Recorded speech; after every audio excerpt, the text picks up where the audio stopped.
चित्त में दो तरह की धारा है। एक भोग की धारा है और एक भक्ति की धारा है। भोग की धारा हमारे संसार को बढ़ाती है। भोग भवरोग का कारण है और भक्ति को मुक्ति का आधार मानते हैं। भोग की धारा के प्रगाढ़ होने पर व्यक्ति की सांसारिक लिप्सा बढ़ती है और भक्ति की धार प्रवाहित होने पर व्यक्ति के अंदर विरक्ति के भाव जगते हैं। आचार्य मानतुंग भगवान की भक्ति में एक तान होते हुए भगवान के और निकट आ गए। उनके अंदर से भक्ति की वह धार बह रही है जो निरंतर भगवान के साथ एकाकार करती हुई उन्हें पूरी तरह अंतर्मुख बना रही है। अभी तक भगवान से ये संबोधन दे रहे थे तो कह रहे थे भगवान आप ऐसे हो, ऐसे हो, ऐसे हो। अब निकटता आ गई, अब आप तुम में बदल गया। हम जब किसी से कुछ बोलते हैं तो आपका संबोधन जब भी होता है तो उसमें एक दूरी दिखती है, लेकिन जब तुम आ जाता है तो उसमें निकटता आती है, जिससे हमारी किसी भी प्रकार की औपचारिक दूरी ना हो, उसके साथ तुम शब्द का प्रयोग होता है।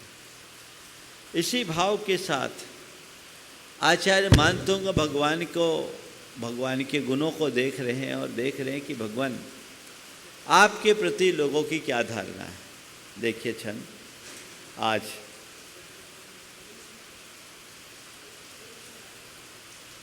23वें छंद से बात शुरू करते हैं। त्वामामनन्ति मुनयः परमं पुमांस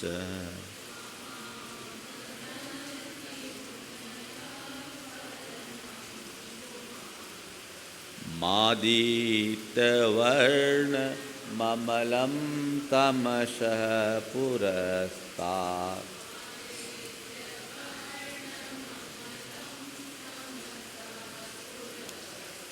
त्वामेव सम्यगुपलभ्य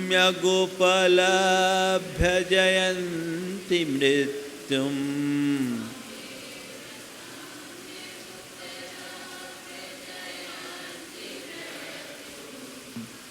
नान्यः शिवः शिवपदश मुनीन्द्र पंथा।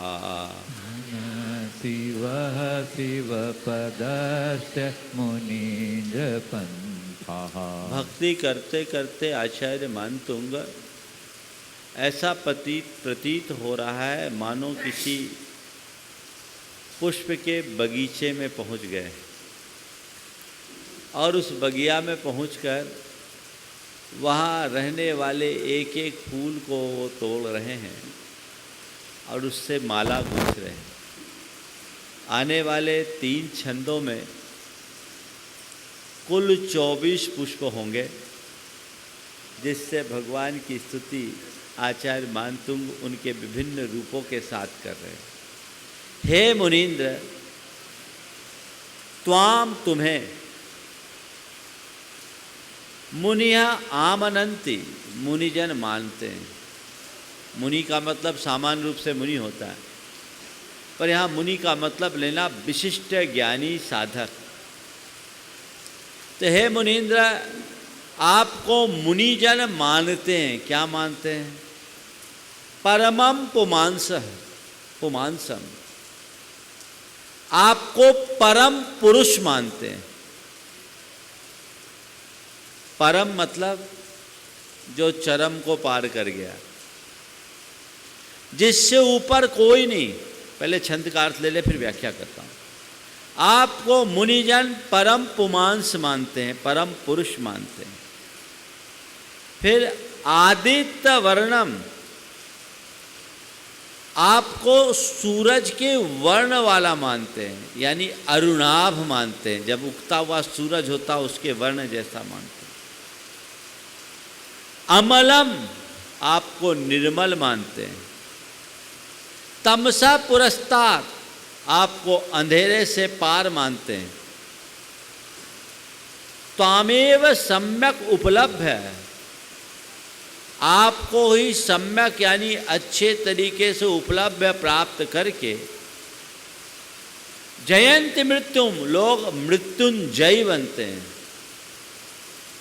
नान्य शिव शिवपदस्य मुनीन्द्र पंथा, शिवपदस्य मोक्ष के पद का अन्य पथ न शिवा, आपको छोड़कर मोक्ष पद का और कोई दूसरा रास्ता शिव यानी कल्याणकारी या प्रशस्त नहीं है।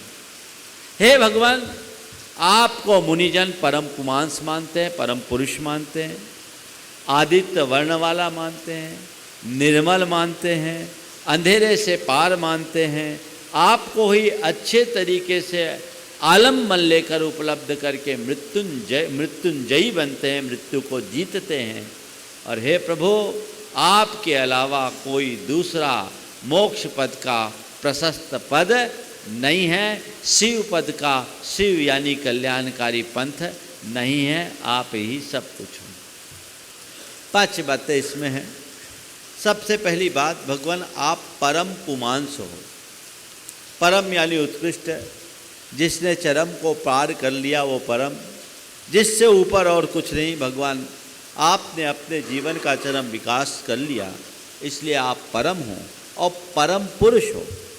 पुरुष का अर्थ है, सामान्य रूप से पुमान का अर्थ हम मनुष्य बोलते हैं, पुरुष बोलते हैं, लेकिन पुमान का एक अर्थ है आत्मा भी होती है। आप परम आत्मा हो। बाहर देखते हैं तो आप परम पुरुष हो, आप जैसे उत्कृष्ट पुरुष इस धरती पर कोई नहीं, आप लोकोत्तर हो। और दूसरी तरफ भीतर देखते हैं तो आप परम आत्मा हो। आपने अपने आत्म तत्व को पूरी तरह से उद्घाटित कर लिया है। आपके समतुल्य इस धरा पर कोई नहीं है, संपूर्ण लोक में कोई नहीं। दूसरा विशेषण दिया आदित्य वर्णम। आदित्य वर्णम, सूरज के उगते सूरज जैसा रंग। ये आदित्य वर्ण अरुणाभ होता है। ये अरुण आभा अनुराग का द्योतक है। जो कुछ भी ये सूरज का उगता जो रूप होता है कितना आकर्षक होता है, सबके लिए अनुराग उत्पन्न करता है। जब उगता हुआ सूरज दिखता है, मन में कैसा आनंद, आह्लाद और एक प्रकार की स्फूर्ति की अनुभूति होती है। प्रभु, आपकी छवि कुछ ऐसी है कि संसार के हर प्राणी के हृदय में आपके प्रति सहज आकर्षण उत्पन्न हो जाता है। आप अनुराग हो, आपकी वो आभा अलग है, आपके समतुल्य और कोई नहीं। ये अद्भुत है। और दूसरी बात, सूरज के रंग में सारे रंग आ जाते हैं। सोलर स्पेक्ट्रम में 7 रंग है, यानी संसार का हर वर्ण आप में समाहित है। आप सृष्टि के सर्वश्रेष्ठ विभूति। अमलम, आप पूरी तरह से मल रहित हो, आप में किसी प्रकार की मलिनता नहीं है, यानी आपके अंदर कोई दोष नहीं, दुर्बलता नहीं और दुर्गुण नहीं। संसार के हर प्राणी में किसी न किसी प्रकार का दोष है, वो दोषों से मलिन है, दुर्बलताओं से दूषित है और दुर्गुणों से प्रभावित है। ये उसकी मलिनता और अशुद्धि का द्योतक है। प्रभु, आपने अपने अंतरंग की सारी मलिनता को दूर कर दिया, इसलिए आपके समान कोई दूसरा नहीं है। आप निर्मल हो। फिर तमसः पुरस्तात्, आप अंधेरे को पार कर चुके हो। जो स्वयं प्रकाश पुंज हो गया, उसके आगे अंधेरा कहाँ टिकेगा। यहाँ तम के 3 अर्थ लेना। तम का अर्थ एक तो अंधेरा, जैसे सूरज उगता अंधेरा चला जाता है। तम का दूसरा अर्थ तामसी वृत्ति, और तम का तीसरा अर्थ लेना अज्ञान। आप तीनों से परे हो। ना तो आपके अंदर किसी तरह का अंधकार हो, आप ज्योति पुरुष हो, जहाँ जाते हो सर्वत्र प्रकाश फैलता है। आपके इस तेज के आगे करोड़ों सूर्य चंद्र का तेज भी फीका पड़ता है। आप तम को पार कर गए हो, आपके अंदर किसी तरह की तामसी वृत्ति नहीं है, और अज्ञान अंधकार को आपने हमेशा हमेशा को नष्ट कर दिया। वस्तुतः जो प्रकाश पुंज होता है उसके आगे अंधेरा नहीं टिक सकता। अंधेरा और प्रकाश एक जगह टिक ही नहीं सकता। प्रभु आप हो, आपसे अंधेरा दूर भागता है। एक बार अंधेरे ने अंधेरे से कहा, रोशनी से कर लो किनारा। अंधेरे ने अंधेरे से कहा, रोशनी से कर लो किनारा। यदि किसी दिन रोशनी आ गई तो मिटेगा नामो निशा हमारा तुम्हारा। रोशनी के आने पर अंधेरे का नामो निशा मिट जाता है। तो ये आप अंधकार को पार कर देने वाले हो। संस्कार के हर प्राणी के अंदर अंधकार है, अज्ञान का, मोह का, उसकी तामसी वृत्तियों का, लेकिन आपने उसे पार कर दिया। फिर कहते हैं त्वामेव सम्यक उपलब्ध मृत्युम जयंती।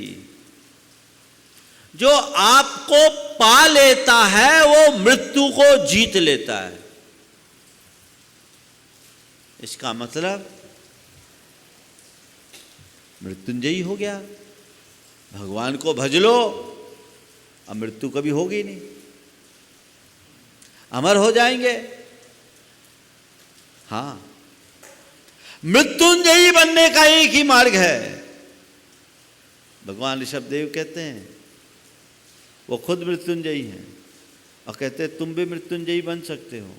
इसी आधार पर मानतुंगाचार्य कह रहे कि प्रभु जो आपका आश्रय पाता है वो मृत्युंजयी हो जाता है। क्यों?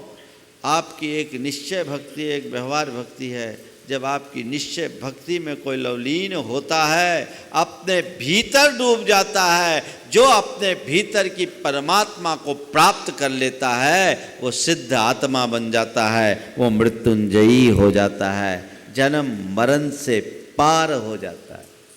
प्रभु आपने अपने अंदर के उस परम तत्व का आश्रय लिया, आपने स्वात्मा को प्राप्त कर लिया, आप मृत्युंजयी हो गए।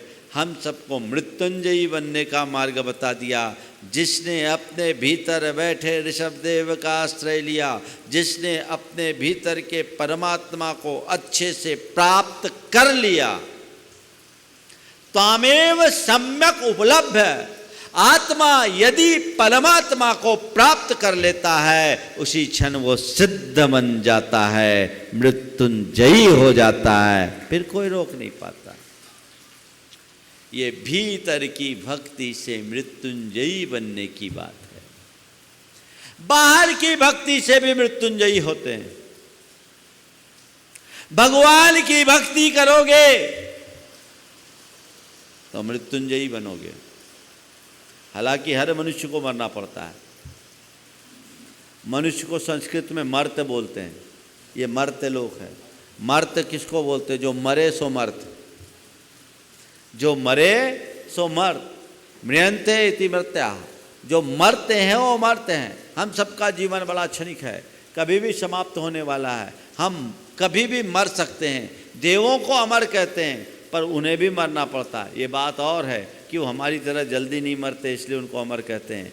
पर इस धरती पर अमर कोई नहीं है। फिर भी कहते हैं जो भगवान की भक्ति का आश्रय लेता है वो मृत्युंजयी बन जाता है। ये भक्तामर का तो पहला ही छंद बोलता है, भक्तामर। जो भक्त है वो अमर हो जाता है, जो भक्त बनता है वो अमर हो जाता है। मृत्युंजयी, भगवान की भक्ति बनने करने वाला मृत्युंजयी हो जाएगा। मतलब मृत्यु को भले न टाल पाए पर भगवान का सच्चा भक्त कभी मृत्यु से हारता नहीं, और जो मृत्यु से हारता नहीं वो मृत्युंजयी बनता है। एक मृत्यु के पार हो जाना मृत्युंजयत्व है जो सिद्ध अवस्था में होता है, और एक मृत्यु से हारना नहीं, ये भी मृत्युंजयी है। मृत्यु से डरना नहीं, यह मृत्युंजयत्व है। एक सच्चा भक्त कभी भी जीवन में भगवान के सामने आने के बाद, भगवान के स्वरूप को समझ लेने के बाद, हृदय में भगवान को ढार लेने के बाद कभी मृत्यु से डरता नहीं, मृत्यु से हारता नहीं। ये भी तो जीत है। मृत्यु से हारो नहीं। आज लोग तो बिना मरे मर रहे हैं, सब मृत्यु से डरते हैं, पल पल मरते हैं। मौत तो एक बार मारती है, ये अपने जिंदगी भर मरते हैं। जो चिंता से, भय से दबा हुआ है वो जीते जी मरा हुआ है। मृत्युंजयी बनना है तो हृदय में भगवान को धार लो, सारा भय खत्म हो जाएगा, सारी चिंता खत्म हो जाएगी। क्यों? क्योंकि हमने जाना है न मैं मृत्यु कुतो भीति। जब मेरी मृत्यु ही नहीं हो सकती तो डरूं किससे? जन्मा है ये तन, मरेगा ये तन। उत्पन्न हुआ ये शरीर तो खाक में मिलेगा ये शरीर।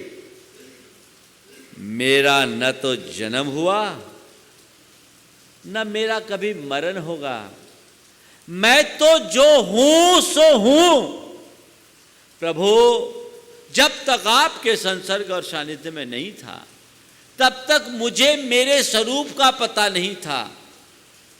आपके संपर्क सानिध्य में आने के बाद मुझे मेरी असली पहचान हुई। मुझे लगा कि ये तन नहीं, मैंने तो अपने आप को पहले शरीर रूप ही मानने का भ्रम पाल रखा था। अब मेरी भ्रांति टूट गई। ये तो ऊपर का चोला है, भीतर का असल तत्व तो मैं हूं, जो अस्त्र से कट नहीं सकते, अग्नि से जल नहीं सकते, जिसे कोई छू नहीं सकता, जिसे पानी बहा नहीं सकता, जिसे वायु उड़ा नहीं सकती, वो मैं हूं। मुझे किसका डर? बस यही एक सच्चे भक्त की पहचान।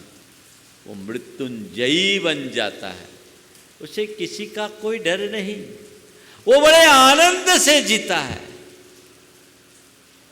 हम लोगों ने कहानी में सुना है, सुदर्शन सेठ को सूली पर चढ़ा दिया गया। सुदर्शन सेठ को सूली पर चढ़ाया गया। सुदर्शन सेठ ने क्या किया? गुहार लगाई, आरजू मिन्नत की, हाथ जोड़ा, क्षमा मांगा। बोले ठीक है, चढ़ा दो। किसको चढ़ा रहे हो सूली पर? किसको चढ़ा रहे हो? जिसे तुम चढ़ा रहे हो मैं हूं ही नहीं, और मैं जो मैं हूं उसे तुम जानते ही नहीं। मुझे तो तुम छू ही नहीं सकते। फंदा किस पे डालोगे? इस तन पर तुम फंदा डाल रहे हो, डाल दो। अगर इस तन को जाना, इसी फंदे के निमित्त से जाना होगा, चला जाएगा। मैं तो बस मैं हूं, मुझे तो कोई छू भी नहीं सकता, मेरी आत्मा को कोई छू ही नहीं सकता। और वो अपने भीतर के परमात्मा में डूब गए। उनने भगवान का स्मरण किया, प्रभु को याद किया, और वो याद करते करते ऐसे निमग्न हो गए कि वहाँ मृत्यु की सामग्री सामने दिख रही है, साक्षात मौत नाच रही है, लेकिन वो रंच मात्र डरे नहीं, डिगे नहीं। ठीक है, मुझे कोई मारने वाला इस धरती पर पैदा हुआ ही नहीं है, हम तो अमर भये न मरेंगे, ये विश्वास। मुझे कोई मार नहीं सकता, न मैं मृत्यु कुतो भीति। जब मैं मृत्यु रूप नहीं हूं तो मुझे डरना क्या? मरने से क्या डरना?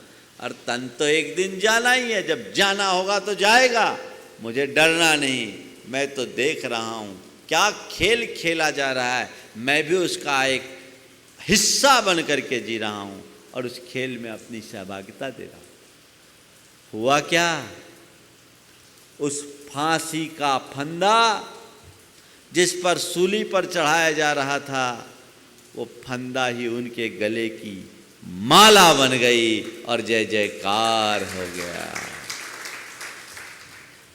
इसलिए कहते हैं, त्वामेव सम्यक उपलब्ध जयंती मृत्युम। प्रभु, आपको ही अच्छे तरीके से प्राप्त करके मृत्यु को जीत लेते हैं, है ना? इसलिए नान्य शिव शिव पदस्य मुनीन्द्र पंथा। हे मुनीन्द्र, इसलिए शिव पदस्य मोक्ष पद का आपके अलावा अन्य शिव पंथा न अन्य कोई सच्चा मार्ग, प्रशस्त मार्ग, कल्याणकारी मार्ग नहीं है। जो है सो आप ही हो, और आप क्या है? त्वामभयं विभुमचिन्त्यमशङ्ख्यमाद्यम्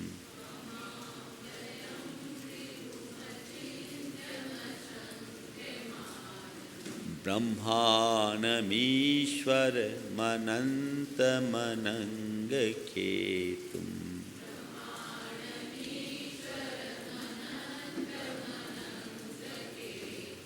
योगीश्वरं विदितयोगमनेकमेकम्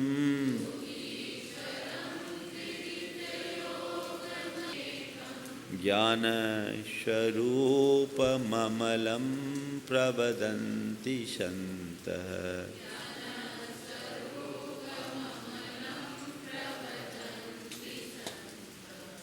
हे भगवान, आपके विषय में संत लोग क्या बोलते हैं?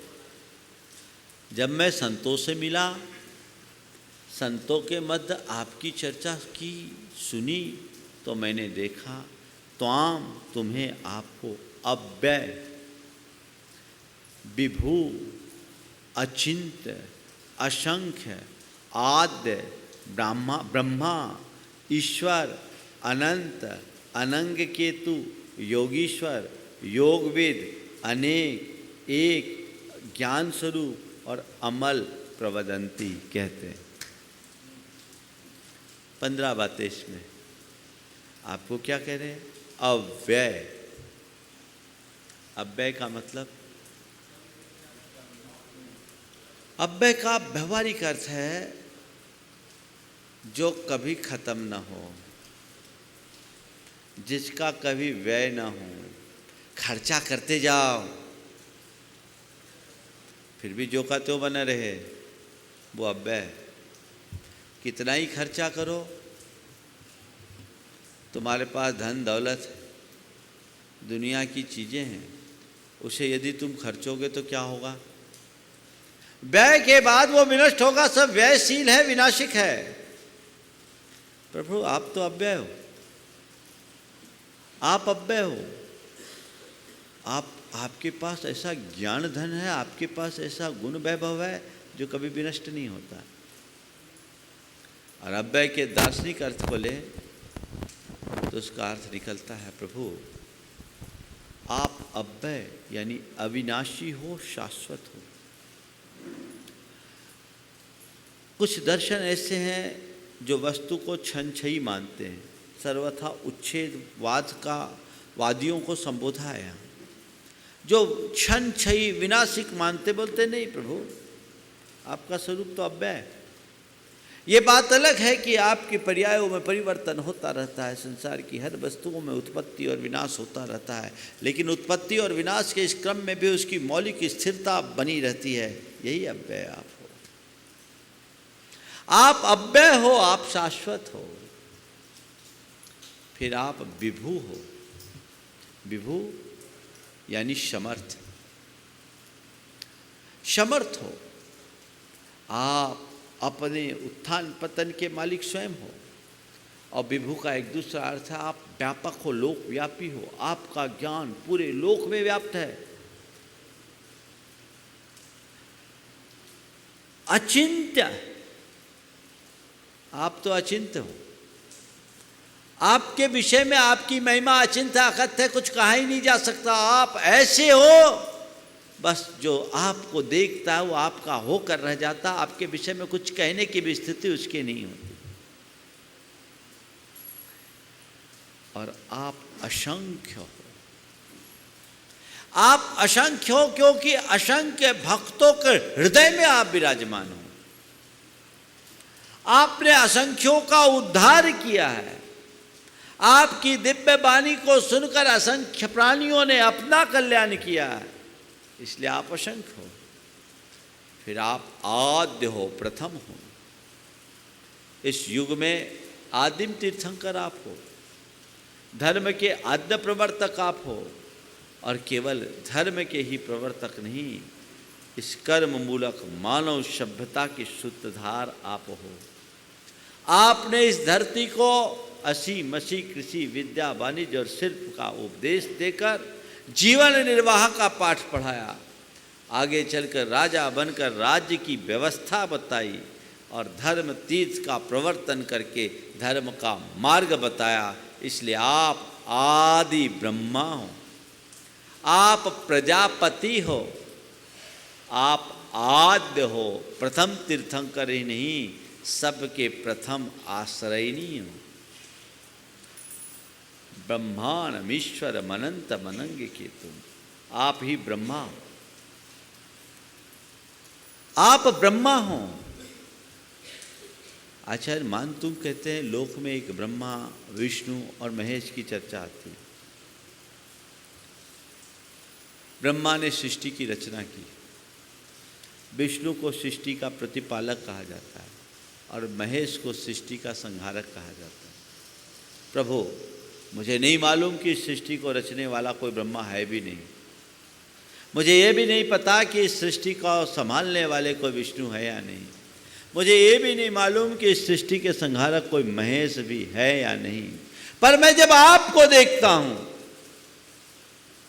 तो मुझे केवल आप में ब्रह्मा विष्णु और महेश तीनों का रूप दिखता है।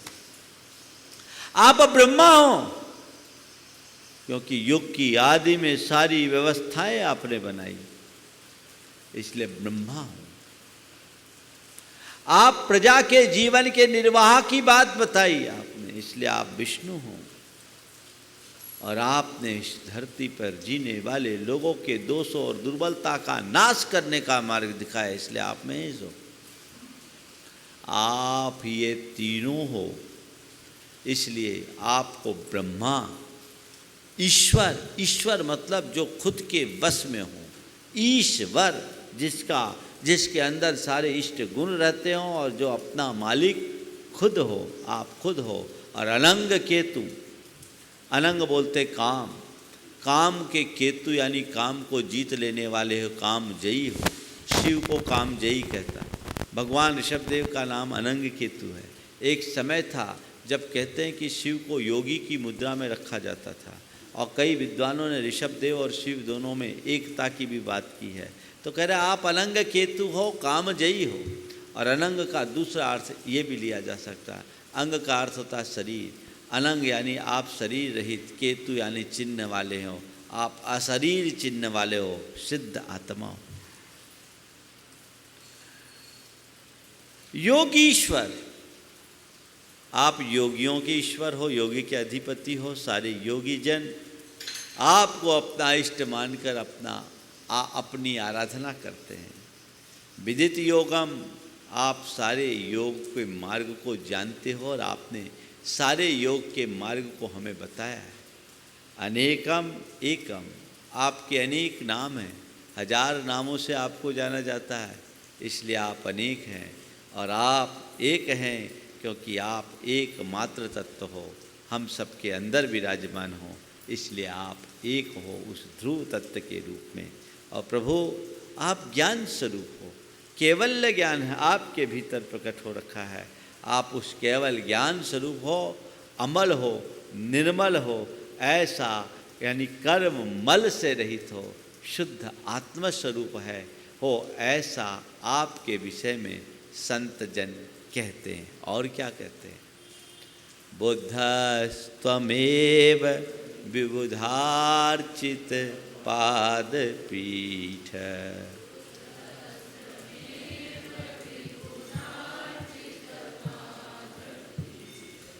त्वं शङ्करोषि भुवनत्रय शङ्करत्वात्,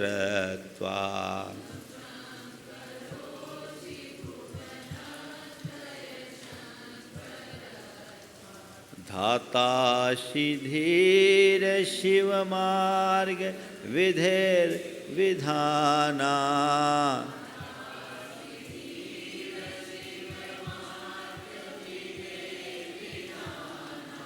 व्यक्तं तमेव भगवन् पुरुषोत्तमोऽसि।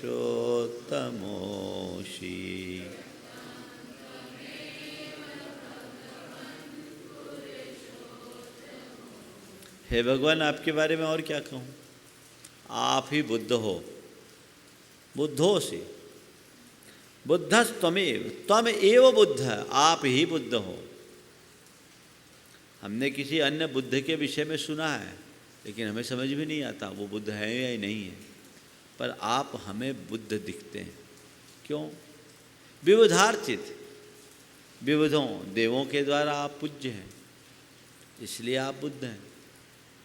अथवा बुद्धिबोधा, आपके पास ज्ञान है, आपने अपने स्वरूप को जाना है, आप पूर्ण ज्ञान के धनी हो, इसलिए बुद्ध हो, बुद्धि के स्वामी हो, इसलिए बुद्ध हो। वस्तुतः जो खुद को जान ले वही बुद्ध है। और कोई बुद्ध हो न हो हमें नहीं मालूम, पर मेरे बुद्ध तो आप ही हो। तमेव बुद्ध, क्योंकि विविधों ने आपकी पूजा की और आपके पास बुद्धि केवल ज्ञान रूपी बोध है, ज्ञान है, आपने उस ज्ञान को प्राप्त कर लिया, इसलिए आप ही बुद्ध हो। फिर तम संकरोषि भूनत्रय संकरत्वा, आप ही शंकर हो। क्यों? भूनत्रय, तीन लोक में सम यानी सुख करने वाले। सच्चा शंकर कौन है? जो तीन लोक में सम की स्थापना करे, यानी शुभ, कल्याण या सुख को स्थापित करने वाला, मंगल को स्थापित करने वाला शंकर है। प्रभु, आपकी कृपा से संसार के हर प्राणी का कल्याण हो रहा है, इसलिए आपने तीनों लोकों का कल्याण कर दिया, अतः आप ही शंकर हो। धातासि धीर शिव मार्ग विधिर विधाना, हे प्रभु, आप धाता यानी ब्रह्मा। क्यों? आपने इस पूरे के पूरे संसार को मोक्ष मार्ग की विधि बताई है। शिव मार्ग विधिर विधाना, कल्याण के मार्ग की विधि का विधान किया, इसलिए आप सच्चे अर्थों में धाता हो, आप ही हमारे विधाता हो। जो हमारा कल्याण कराए वही तो विधाता है। तो धाता से धीर शिव मार्ग विधिर विधाना, हे धीर, हे प्रभु, आप मोक्ष मार्ग का विधान बता देने के कारण आप ही सच्चे धाता हो, आप ही विधाता हो। और प्रभु आगे क्या कहूँ? व्यक्तम तमेव भगवन पुरुषोत्तमोसि, हे भगवान, तमेव व्यक्तम पुरुषोत्तमोसि, व्यक्तम यानी प्रकट रूप में आप ही पुरुषोत्तम हो, यानी विष्णु हो। हमें अब आपको छोड़कर न किसी बुद्ध से प्रयोजन है, न किसी शंकर से प्रयोजन है, न किसी ब्रह्मा से प्रयोजन है, न किसी शिव से, न विष्णु से प्रयोजन है, क्योंकि मुझे आपको देखकर वो सब मिल गए। मैं मानता हूँ आपके स्वरूप में दुनिया की सारी विभूतियाँ समाहित हो गई है, सब आप में, आपके इस वीतराग स्वरूप में। नाम चाहे किसी का कोई कुछ भी क्यों न रख ले, हमें नाम से कोई दिक्कत नहीं। ऋषभदेव को महादेव भी बोलते हैं, ऋषभदेव को शंकर भी बोलते हैं, ऋषभदेव को महेश भी बोलते हैं। पर वो महादेव, वो शंकर, वो महेश क्यों? वो वीतराग है, सारे देवों के द्वारा आराधनीय है, इसलिए महादेव है। महान पुरुषों के ईश हैं, गणधर आदि के ईश है, इसलिए महेश है। और सारे लोक में कल्याण करने वाले इसलिए शंकर हैं। तो हम वीतराग स्वरूप की आराधना करते हैं। नाम चाहे किसी का कुछ भी क्यों ना हो जाए, वंदना तो हम उनके स्वरूप की करते हैं। तो प्रभु, आपके ऐसे मौलिक गुण हैं, इसलिए आपको देखकर सहज आपकी वंदना करने का भाव हमें मिलता हो जाता है। अभी तक नमोस्तु नहीं किया, इतनी स्तुति हो गई।